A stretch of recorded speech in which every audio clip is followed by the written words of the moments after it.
আমি এখন জমিতে আছি। জমিতে বীজ দিতে হবে। গমের অবস্থা ভালো না।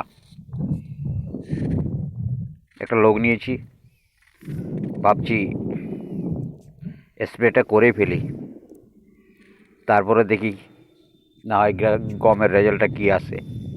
করতেই হচ্ছে। এই যে আমি তো দেখো আবার না, নিজেও করতে পারি না এগুলো, কি তাই একটা তাই লোক না? নিলাম। এই যে লোকটা গমগুলো অবশ্য দেখছো, আমার সাথেই আছে। লোকটাকেও দেখাবো কীভাবে স্প্রে করছি। লোকটাই করবে, সেটাকে দেখাবো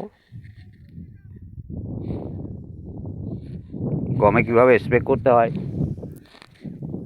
যদিও আমাদের ভারতবর্ষে হয়তো পুরাদমে সেই বিষয়গুলো জানে, কিন্তু অন্যান্য অনেক দেশ আছে যেটা জানে না। এই যে আমার লোকটাকে দেখো, এর মধ্যে বীজ আছে ওইটাই। এই যে বিষ মিশাচ্ছে মেশিনে। এই মেশিন দিয়ে স্প্রে হবে। এই যে এটা পাউডার। Half packet. পাউডারটার একটা রেজাল্ট আছে, যে রেজাল্টটা খুব ভালো রেজাল্ট। এই যে দেখো, এই যে দেখো কীভাবে কাজ করছে, দেখছো তো? এই যে দেখে নাও, এই যে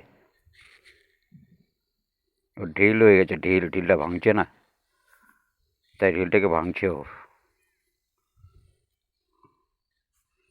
বুঝেছো? দেখো, এই যে গমের অবস্থা, গমের অবস্থা কেমন দেখে নাও। এই যে স্প্রে আরম্ভ করেছে। এভাবে মেশিন দিয়ে স্প্রে করতে হয়। আমরা এভাবেই করি। কোন দিকে কী প্রথা আছে আমার জানা নেই, আমরা এভাবে করি।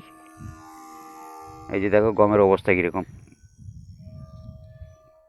এগুলো যেটা খরচা করেছি সেই খরচাটা উঠে আসবে না, যা অবস্থা দেখো, দেখলে? বীজ দেওয়া শেষ, এখন আমি বাড়ি যাব। মোটামুটি এবছরের জন্য কাজ কমপ্লিট করে ফেললাম, বুঝলে? তোমরা কে কে কী কাজ করো আমি জানি না, আমি কিন্তু সাধারণত কৃষকের ঘরের ছেলে।